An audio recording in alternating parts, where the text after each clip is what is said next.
Ladies and gentlemen, good day and welcome to the Q2 FY earnings conference call of Sun TV Network Limited, hosted by Axis Capital. As a reminder, all participant lines will be in the listen-only mode, and there will be an opportunity for you to ask questions after the presentation concludes.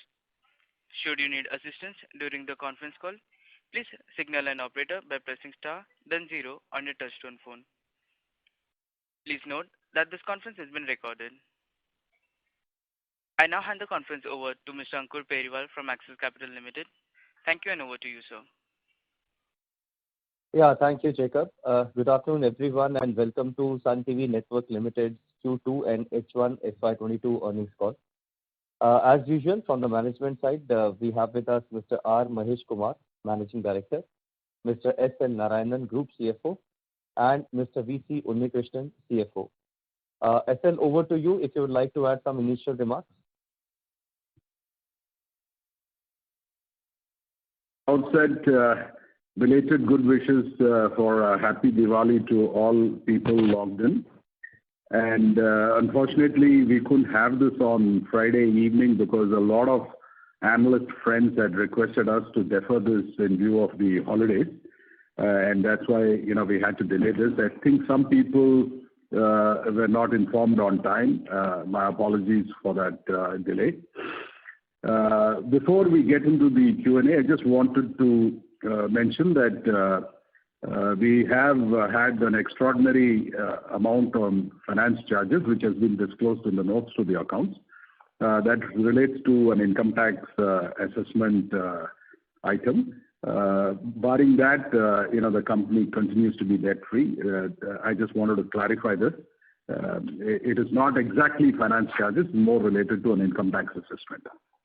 Over to you, Ankur, and let Q&A start, and we can use the remaining 1 hour for questions and answers. Thanks. Sure, sir. Jacob, can you please start? Thank you very much. We will now begin the question and answer session. Anyone who wishes to ask a question may press star and 1 on your touchtone phone. If you wish to remove yourself from the question queue, you may press star and 2. Participants are requested to use handsets while asking a question. Ladies and gentlemen, we will wait for a moment while the question queue assembles.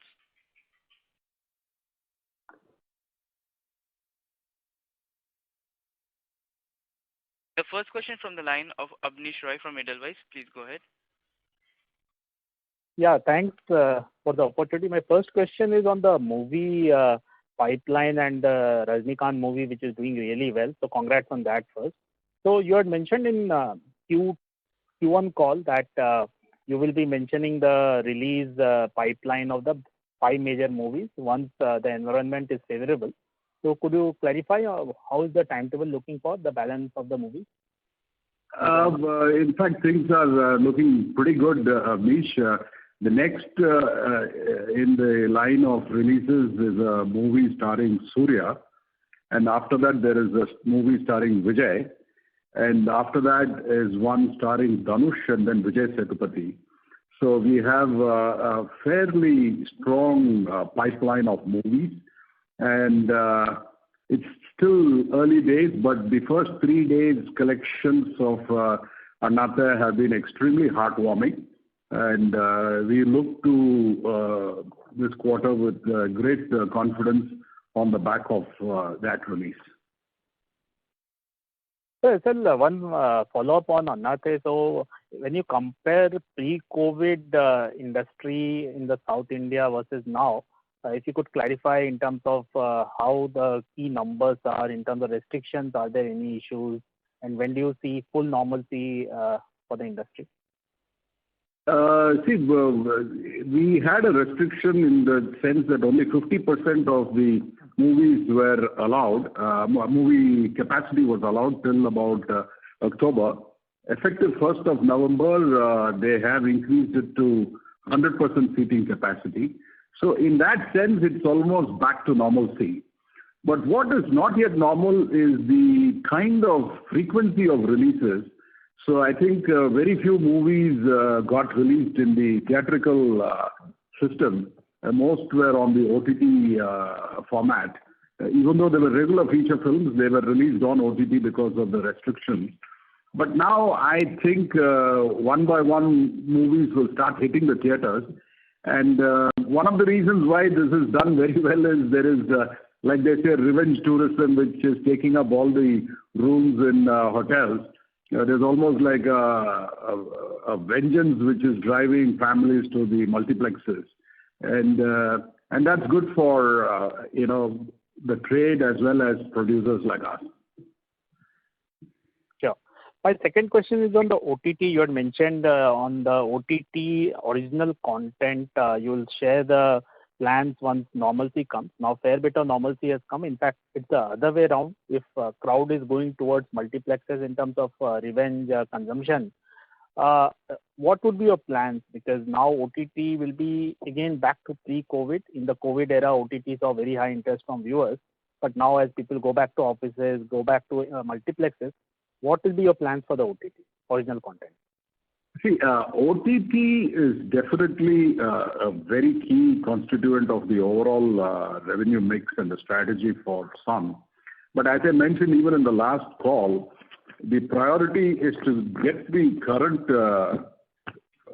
projects completely tied up and, taken off before we start getting into production of originals. Because there's only so much that we can do in terms of content creation.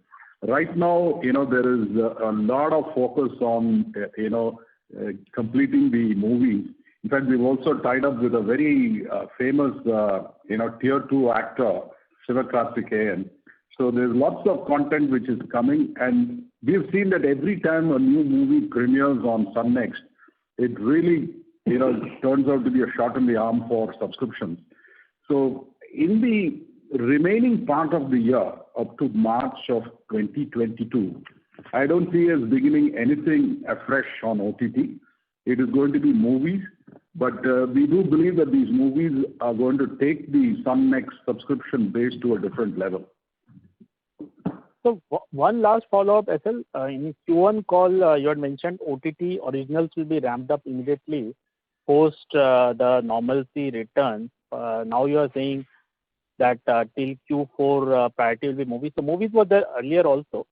So but the thing is, we couldn't complete everything on time because of the restrictions on all the the number of people who can be allowed for shoot and all that. I mean, the whole thing was in a state of flux. So we believe that at least for the next 5 months, which is November through to March, I don't see us starting anything. There's a lot of discussions happening. There's a lot of ideas, getting presented to the team. But I don't see us spending any significant sums of money on OTT, at least till March. Yeah. That's all from me, SL. Thanks a lot and all the best. Thank you. Thank you. Thank you. The next question from the line of Arun Prasad from Spark Capital. Please go ahead. Thank you. Thank you for the opportunity.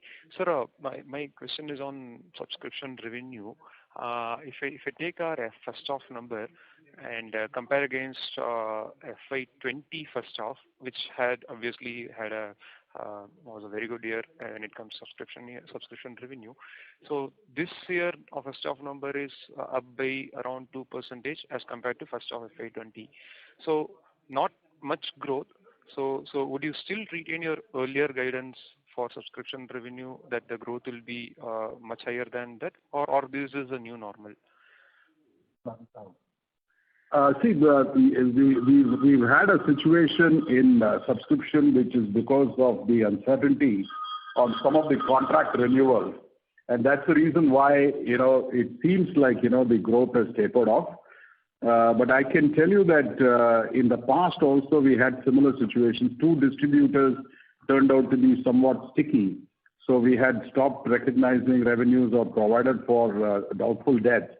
But then we were able to collect it, and so that's the reason why you were seeing some base effect also this year. We also had one international distributor who was running into a little bit of difficulty, so some of the payments were delayed. So the recent quarter, we have not recognized revenues from that large distributor. But we do believe that starting quarter of December, we will see some of these catch-up revenues hitting us, and also some of the revenues that we will start recognizing from sale of some of these digital rights and OTT contracts. So I don't see this as a major issue. We will still be able to post a decent double-digit growth on subscription for the full year. All right. So this we can start from the second half itself, or is it like correct? Again, as early as this will see some uptick in the run rate, and I'm sure that it will continue. Understood, sir. So my second question is on the Bangla genre. So that is, so what is the current margins or cash burn in that geography, and when do you see the turnaround? And can we build similar trajectory for Marathi also?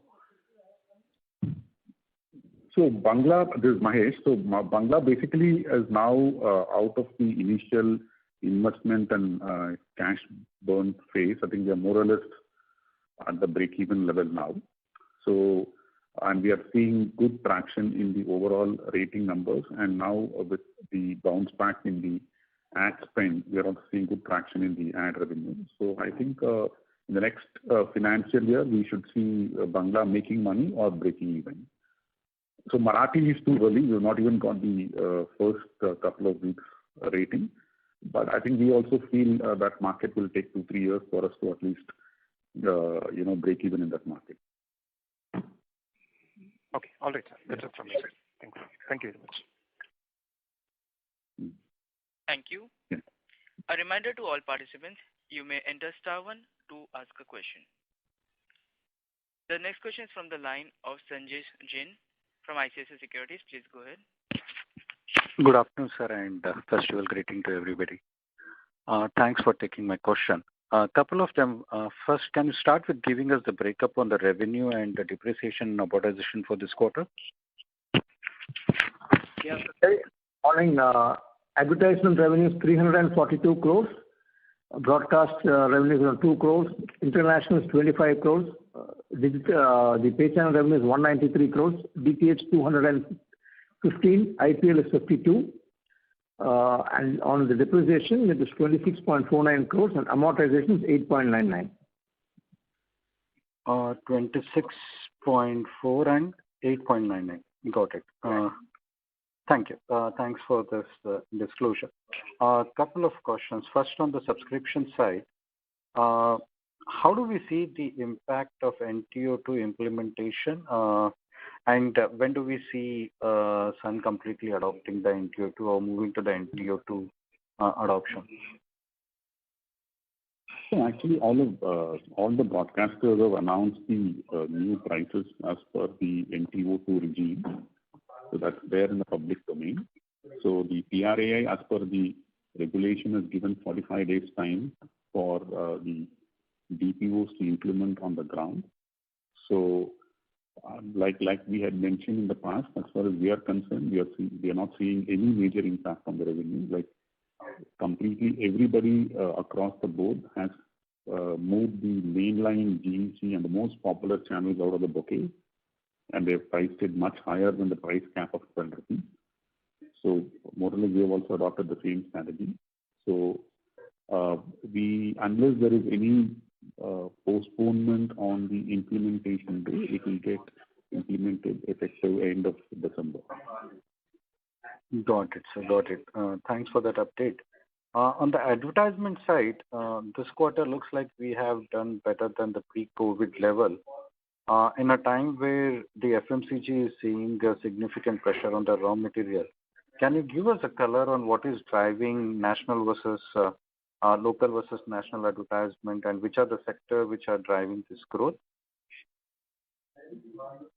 Yeah, we are seeing a very good traction from the retail. So this quarter, we have seen a big bounce back on the retail spend. There has been a little bit of pressure from the FMCG. If you want a complete breakup, FMCG is about 50%, 55%. E-commerce 10%, retail 8%, pharma 5%, auto 4%, and others 18%. And so we have seen a fair bit of, as we said, some bit of pressure on the FMCG. So which is the sector which is compensating for the FMCG pressure? One, Is it more of e-commerce, relative to retail? last year, yeah, we are seeing good traction from the e-commerce front. Retail have also grown by relatively 40-50% as compared to what it was pre-COVID. What we are seeing as a trend, which probably you will also witness, is a lot of these new gen companies which are either planning for an IPO or sitting on IPO money are actually spending huge on the advertisement, like of Baidu, Zomato, and a lot of other new e-com guys like Paytm and all. So we are seeing a huge traction, and I'm seeing relative sense month on month, though this quarter we have reported close to 40% growth. But if you look at September and October, it has been a record-breaking revenue for us. Okay, so the run rate should continue even in the 3Q. So for the full year, how do we see the advertisement revenue in that sense?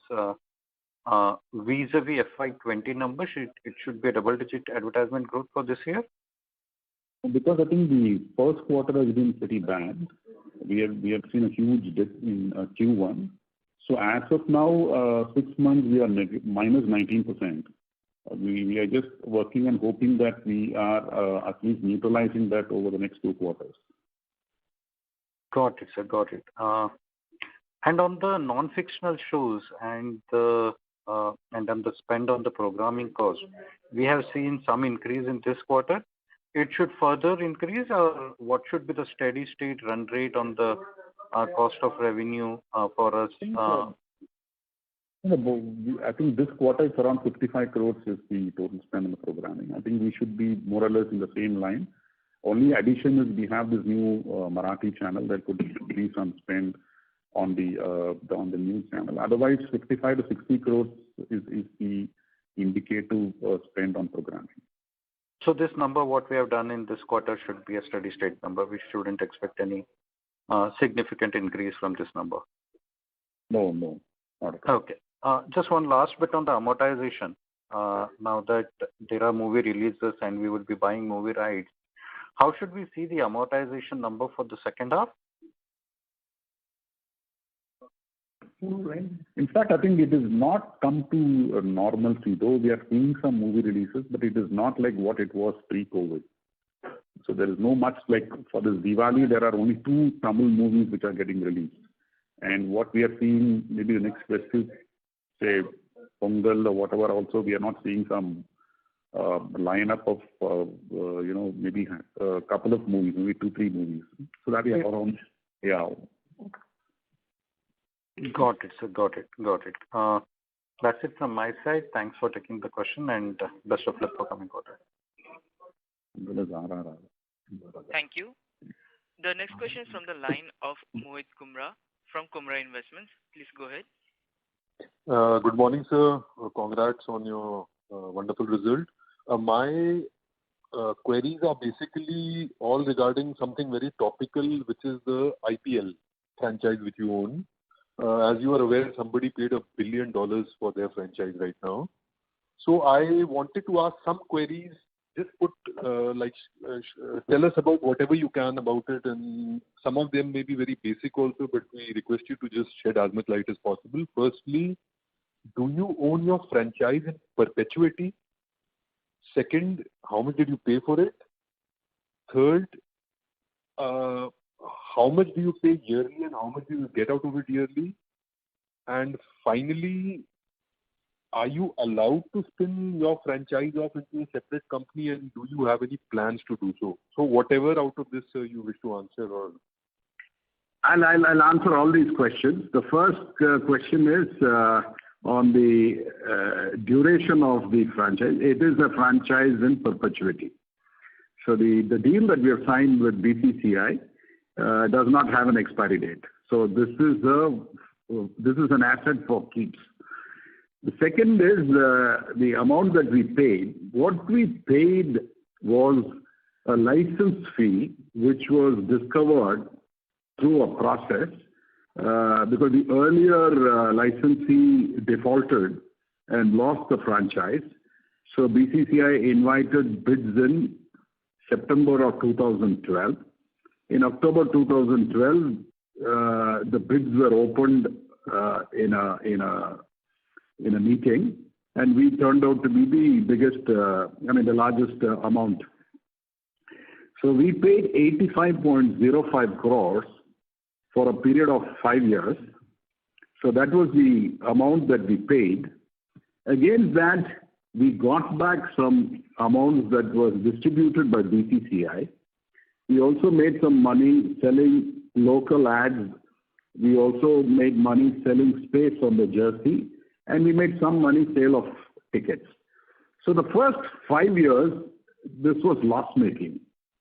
If my memory serves me right, I think we made a loss of 147 crores in those 5 years. But in the 6th year, with the new contract kicking in, we recovered almost all of those losses. And from the 6th year onwards, we don't pay the license fee, we only pay 20% revenue share of whatever we make, including what BCCI distributes. So in that sense, we have created an asset with zero investment, because the loss funding of the first 5 years we recovered in the 6th year, and after that it's been contributing cash flows. Now, what was the other question that you asked? I forget. I think I covered all the questions. As there is no response from the line of the participant, we move to the next question. The next question from the line of Yogesh Kirve from B&K Securities. Please go ahead. Yeah, thanks a lot for the opportunity. So I was just looking at your cash flow statement, and you could see the investments of about 650 crores for the first half. So could you just give us what is the plan for the investment for FY22 and 23? And it seems that the investments are getting more front-loaded. I understand a lot of this would be related to the movie. So if you can just shed some light on that.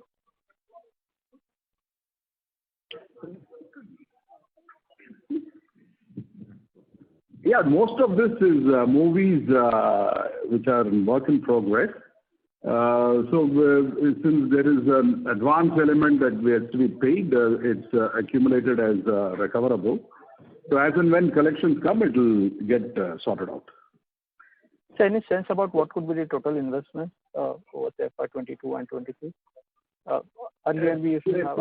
See, the thing is, it's all dependent on, today the way movies are made, Yogesh, it's very clear.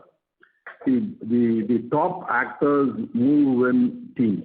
So if there is a top-rated actor, he has his own director, and they all have an arrangement who's going to be the music and who's going to be... So everything gets sorted out, and then once that project comes to us, we are more like financiers. We take a call if the budget is right, whether there is a demand for that kind of a theme, and then we finance the production. There are very clear, caveats written into the agreement, how much we'll pay upon signing and when the next payment will happen. And then there is complete tracking of budgeted cost versus actuals. And then we do the sale, or sometimes we also directly release. Wherever there is an attractive proposition, we sell the rights, and that's it. So how many such movies will come, whether this is also a function of availability and dates. So just to add to Esal's thing, so basically typically the working capital cycle in a normal course is around 9 months. This time it got bunched up because of the COVID situation, where we have 5 movies and a couple of it are big ticket movies. We are seeing some huge amount. Otherwise, I think like once this Anathe is released, you will see substantial portion of this coming down. So it is basically the prevailing situation where you are seeing that number. In fact, if you remember Sarkar and all, we completed it in about 4 months. But this time around, Anathe started pre-COVID, and for almost 1.5 years, it didn't move at all. As and when shooting comes, and we have to keep paying money to the artists and things like that. So that's what we are seeing there. But to answer your question, Yogesh, since we have the contacts in the ecosystem and we are a reputed production house with a reputation for prompt payments and all that, all these projects as a matter of rote comes first to us. And wherever, I mean, a guy like Mr. Rajnikant, I mean, it's a no-brainer because the movie will be a sure shot winner because everybody goes to watch Mr. Rajnikant. So similarly for other top stars like Ajit or Vijay or Surya, Vijay Sethupathi. So whenever we get these projects, the only thing that we need to look for is whether we have the management bandwidth to manage several such projects at the same time, which is why it gets sequenced. But as luck would have it, because of this COVID thing, we have a lot of these things which have got into work in progress situation. But I think the next 4-5 months it will all get sorted out. Okay, appreciate the response. Just only one thing, if we can set aside the movie production, if we can keep movie production aside because it's been lumpy. So what are the other investments we have in our mind in terms of the satellite rights acquisitions? See, satellite rights, if things go back to complete normal, if everything gets opened up and COVID-related hospitalizations or casualties gets completely out of, this completely comes to zero, and we go back to the way we were living in February 2020, I think we'll be buying at least 450 to 500 crores worth of movies. I'm factoring in some inflation. Okay.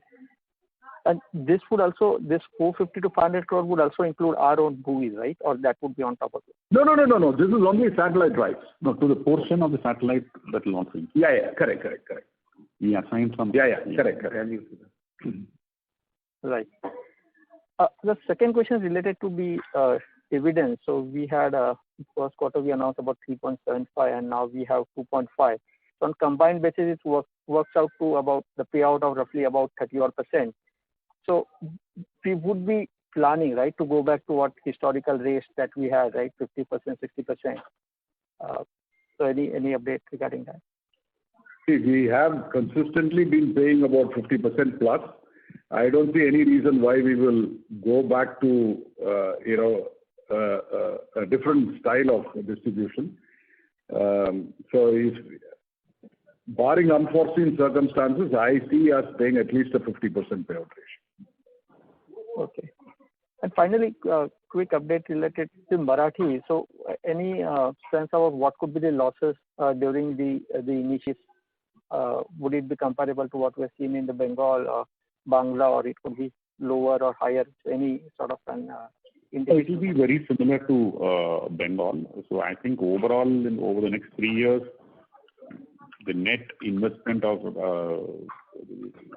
peak cash flow could be approximately 100 crores.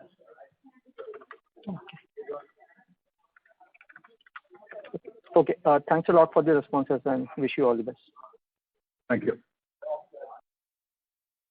Thank you. Ladies and gentlemen, you may press star 1 to ask a question. The next question is from the line of Mohit Kumra from Kumra Healthcare. Please go ahead. I asked that question about the IPL thing. My phone got cut off in between. Sir, I heard a part of your answer. I just want to know whether you answered the final part about an IPO or a spin-off being allowed in that part of your business, and if you have any plans to do so in the future. See, I can't say never, but at this point in time, we don't have a plan. You also asked another question, what happens is it sale? Definitely, it is saleable. In fact, one transaction has already happened in the case of Delhi Daredevils, where, the GMR Group, I think, divested in favor of the Jindal Steelworks Group. So, but at this point in time, Sunrisers is a division of Sun TV Network Limited, and we disclose the revenues and costs every season.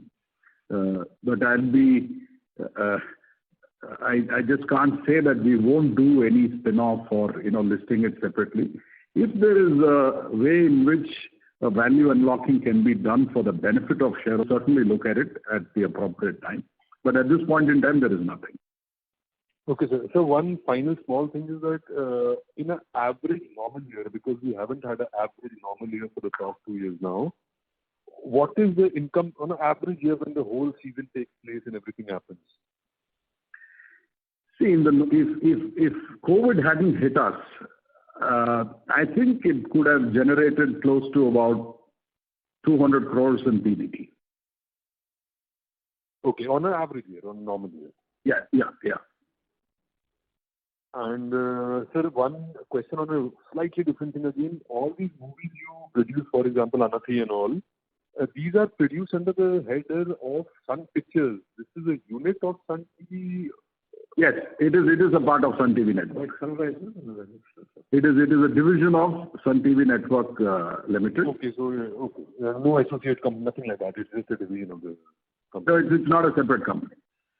Thank you. So all revenues and costs of movie production is captured in the listed entity.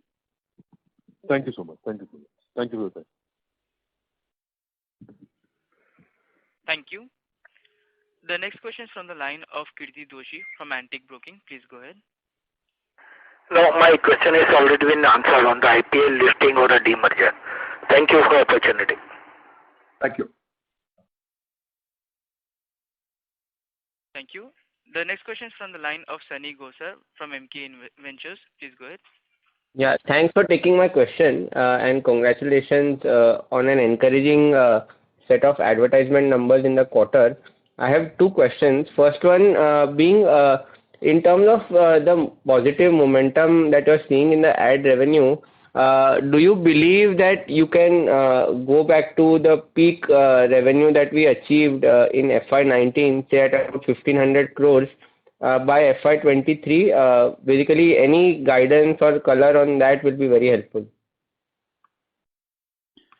So I think like I mentioned, what we are seeing in terms of ad revenue growth month on month, we are seeing phenomenal traction in the ad revenue. I think we have actually booked some record revenues in the month of September. So if this momentum continues, we really don't know because there should not be any third wave of COVID, etc.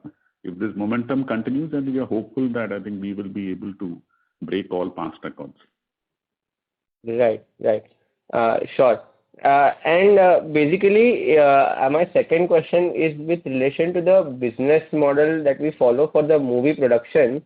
So basically, how does this work? Is it like our profits are linked, or do we earn a fixed amount by selling the rights to a distributor? So, and like what business model are we planning to follow for the current pipeline of movies that we have? It's a mixed bag. There's certain territories where, we sell on a minimum guarantee. In fact, all profits go to the distributor who purchases those rights. And he makes money along with the exhibitor. There are certain other territories where we do make the sale to the distributor, but there is, apart from the minimum guarantee, there is also profit sharing if the collections exceed a certain level. And there are certain territories where we directly release. When we are sure about, the performance of the product, we have direct releases to the exhibitors, and we do the collections directly where our profitability margins are the highest. But, obviously we can't do this for markets like, say, Delhi or Bombay, because we don't understand those markets as well as we do in the city of Chennai or maybe the city of Coimbatore. So it's a very diversified mix of business models, but balances risk with the opportunities for high margins. Sure. And I have one last question. Basically, if we look at our receivables, overall have continued to increase over the last 3-4 years, and basically almost now at 5.5 in terms of the receivable in flattish revenue. Breaking. Hello. Can you repeat that question? We couldn't hear you properly. Yeah. So my question was on the receivables. So over the last couple of years, we continue to see increase in receivables to now, and now basically the receivable days are almost up to 5.5 months. Do we think that this is the normal levels going forward, or is there scope to bring down the receivables to more normalized levels going forward? Yeah, I will see. Definitely, receivables have deteriorated because of a variety of reasons. But let me assure you, wherever we have issues, we have fully provided for. These are all, good receivables. There's absolutely no issue in terms of collections. Okay, sure. Thanks. Thanks for the detailed answers. Thank you. The next question is from the line of Siddhartha Bera from Nomura. Please go ahead. Yeah. Hi, sir. Thanks for the opportunity. Sir, on this IPL again, for this season at least, will it be fair to say that we have booked a large part of the income now and not much is left to be booked in Q3? Or do you think there is still some part which is meaningful part which is left there? We may get some more in Q3, but it's not a very material number. 3 matches. So we may get a very small number in Q3 because only 3 matches that happened in this quarter. Unfortunately, both this year and last year, we have not been able to get any ticket sales. Ticket sales was anywhere between 27 to 28 crores, so that we didn't earn at all. And also because of the substitution of Vivo with Dream11 last year, there was almost a 50% fall in the sponsorship fee that was earned by BCCI, and therefore the distribution to the club owners also got impacted. So we've been through some, ups and downs in the last 2 years because of the pandemic. Hopefully next year, which is the last year of the Star contract, which is 2022, we should see near normalcy whereby matches are played in India and we are able to make some money on ticket sales, and sponsorship also goes back to the pre-pandemic level. Hopefully that should come through. And of course, if the new contract for broadcast rights gets settled at the kind of numbers that is being touted in the media, then we'll be laughing all the way to the bank, which is 2023 onward. Correct. Got it. And last question on this subscription side again. We have seen now for the revenues probably stagnating for quite a bit. So if you can just help us understand the growth from here on, you are indicating a double-digit growth. So, what will be the drivers for that? Only the price increases for the channels, or is there any more on the volume side also? In fact, we have renewed some of the contracts with some distributors, and those are at some very, very satisfactory kind of increases. Plus, we are also anticipating certain digital revenues which are already in the bag. All that will get booked in Q3, and that's why, we are extremely confident that our subscription revenues will settle at the projected run rate of a double-digit growth. We are very confident about that. Okay, sir. Got it. Thanks, sir. Thank you. The next question is from the line of Ali Asgar Shakir from Motilal Oswal. Please go ahead. Yeah, thanks for the opportunity. I had a couple of questions on your OTT investments and timelines.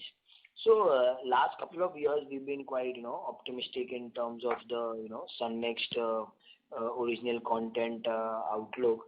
But, for some reason, basically it has got kind of postponed because of our investment in movies. Question number one is, is there a way that we can probably, create a parallel, team or, a setup that could kind of intensify investments in Sun Next? Follow-up second question over there is that I understand that, movies business in the next couple of quarters will do good, and probably, we could have more releases coming in even FY23. So if we don't have a parallel setup, then do you foresee that Sun Next could probably get derailed further or kind of postponed further even beyond FY22? No, actually, to be very honest with you, I don't think there is any OTT platform anywhere which operates at the kind of margins that we operate at. Let me be very, very candid. We have grown this to almost 24.5 million subscribers with practically zero investment in fresh content and using recycled content. And we've also seen that every time we load new movies onto Sun Next, the original subscribers that are coming on, I mean, not the ones through the OTT deals that we've done with other platforms, people who come organically, every time we have a new movie which is released on Sun Next, it's been absolutely heartwarming. But I've always maintained that we will certainly make investments, but as luck would have it, I mean, nobody foresaw in October 2019 when we said that we will be making some investments, that beginning March of 2020, the whole industry will go through a absolute convulsion. So from March 2020 to 2 or 3 months back, it was virtually curtains. I mean, nothing could be done. So we've gone through some extraordinary times. So it's not like, we don't want to invest or, we don't have the capability or the resources. Everything is on board. We are just ready to go. But as I said earlier, because of the investments that are work in progress, where some significant sums of money have already been invested. I mean, these are not small ticket productions. I mean, these are all big ticket productions involving some blockbuster banners. I mean, whether it's director or hero or heroine or, music directors. The idea is to take that off the pipeline and release them and start monetizing them. And then, we can focus on, because at the end of the day, it's all entertainment. I mean, it's not something that's very different. So let me be very, very candid here. There is a significant investment that will happen in OTT. I can't tell you, certainly it's not happening before March of 2022, but you will hear from us beginning April of 2022 when we will start investing in, and it will be substantially publicized when we make that splash, like we do with all our movies. Got it. This is very useful and very detailed. Just one quick follow-up. So do you think that will be like a substitute of your Big Bang movies investment, or then you will see parallel investment going? No, it will be somewhere between our serials, which are, if we are spending 100 on a serial per half hour, it will probably at a higher level, and it will be not, several hundred episodes. It will probably be about 30 to 40, episodes of half an hour each or something. So, but it will settle somewhere between a movie and a regular TV soap. So the investments we think we'll be spending at least 150 to 200 crores to start with on an annual basis. Okay. And that will not stop your movie investments? Not at all. Movies will continue with OTT as well as the regular programming, which is fiction and non-fiction, which, as Mr. Mahesh said, will be around 200 to 250 crores per annum. Right. Yeah, I just wanted to clarify that sum. He said Yeah. See, the beauty of this, Asghar, is, content in any form is actually welcome on an OTT. I mean, if you look at an OTT platform today, like Sun Next, you have live news of Sun News, which is available. You have our 24-hour movie channels, whether it's KTV or Gemini Movies or Udaya Movies. You also have some of our serials on a catch-up basis. Plus, you have a movie library which runs into thousands. So there is a wide range of entertainment which is available at a very attractive price, which you have to pay monthly. So I have no doubt in my mind this number will only keep going up. Got it.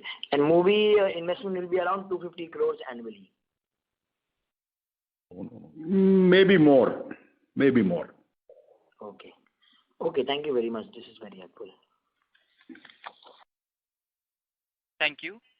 The next question is from the line of Jitin Doshi from Inam Asset Management. Please go ahead.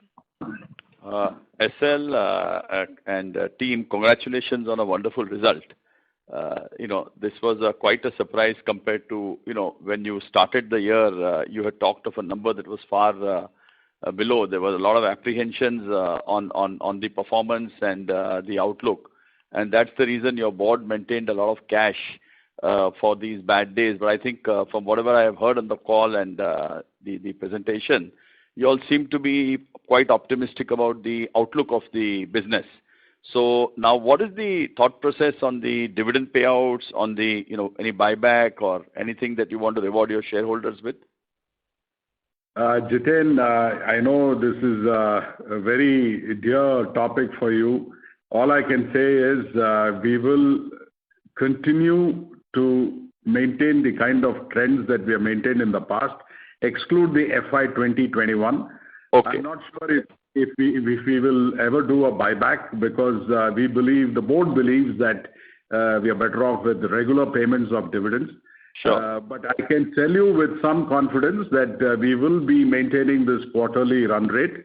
It will only keep going up, and I can assure you on behalf of my colleagues that we will ensure that at least 50% of the disposable profits will get paid out.